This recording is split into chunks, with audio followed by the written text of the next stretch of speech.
Ulitin ko ha, sino bang pinatutukuyan niya dahil wala pa namang pending na resolusyon na may nag-akdang senador? Ang tanong ko nga, saan galing? So sure sir na once filed ay mailalagay siya sa agenda at matatakal today. Once filed ang ano? Pag once filed po yung reso, Anong reso? yung resolution on de facto dismissal. May proseso yon. If a file, Okay. ibabasahin, kailangan basahin, hindi filing lamang. Parang yung impeachment lang yan. Hindi porkit final, ay yun na yun. Dapat pag-file, i-refer sa order of business. Sa kasong ito, kung resolution yan, Committee on Rules. At Committee on Rules, i-report out naman yun. Yun ang proseso. Pansinin nyo, bago kami mag-adjourn, nag-approve kami ng, ang tawag ng iba, yung Miss Universe resolutions, yung mga commending. Lahat yun, nire-refer sa rules yun pag-file. Binabasa, nire-refer sa rules pag-file. Ang rules, nire-report out, pagbobotohan sa plenaryo. So, yun din ang proseso nun.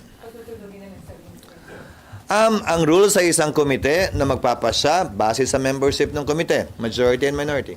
Sir, si dating Senate President Franklin Drilon, sabi niya, message niya sa mga senador ngayon, sabi niya, my message to my former colleagues who seeks to hide the truth, the resolution is clearly unconstitutional.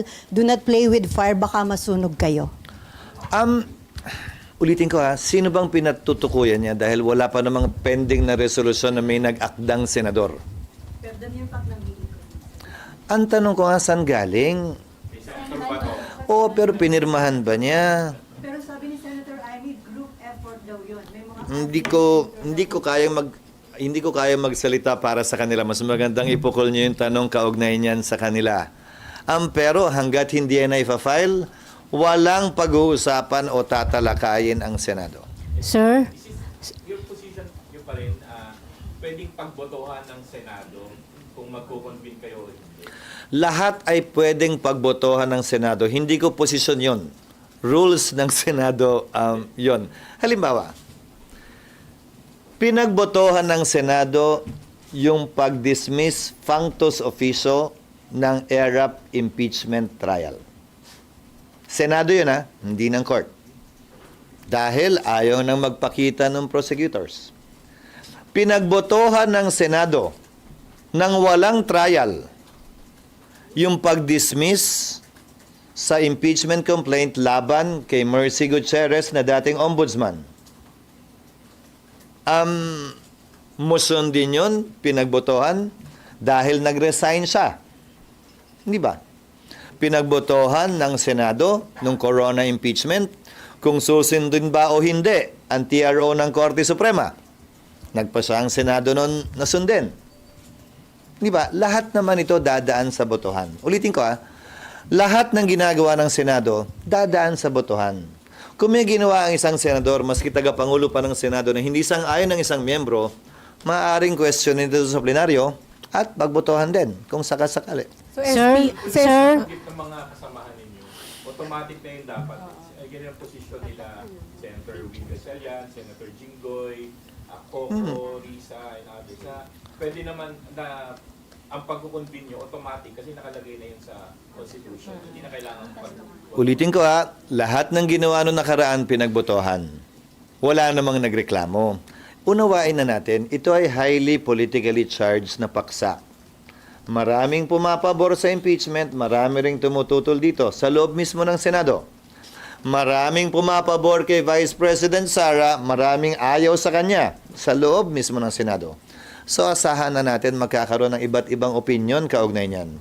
Pero anumang opinyon niyan, bilang tagapangulo ng Senado at presiding officer ng plenaryo, kung ako man yung nagkataon nakaupo doon, buong laya kung bibigyan ng sinumang miyembro na magsalita at sabihin kung anong ninanais nila at pagbobotohan ang lahat ng bagay na gagawin namin tulad ng nakaraan. Wala namang pagbabago. Sir? Hindi ko sinasabing pagbobotohan para hindi sumunod. Maling tanong yun. That is an unfair question to say the least. So, I'm simply stating a fact that everything we do in the Senate, even in the House, is put to a vote.